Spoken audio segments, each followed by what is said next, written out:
Sunshine News Samantala, Blast. nagsagawa ng sabayang clean-up drive ang mga benepisyaryo ng tulong panghanap buhay sa ating disadvantaged or displaced workers or tupad sa Calvary Hills bilang bahagi ng kanilang huling araw sa programa.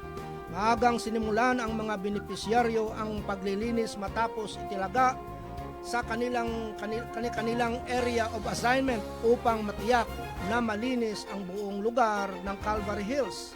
Dumalo rin sa aktibidad sina Mayor Juditas L. Trinidad, Vice Mayor Ferdinand B. Trinidad at mga miyembro ng Sangguniang Bayan na nagkaloob ng pagkain sa mga benepisyaryo bilang pasasalamat sa kanilang serbisyo. Ayon sa Public Employment Service Office of PISO na katuwang ang Municipal Tourism Office, nagsagawa rin ng paglilinis ang mga benepisyaryo sa iba pang pasilidad na lokal sa pamahalaan, kabilang na ang Natasan Gymnasium at Water Treatment Facility sa Natansan Housing.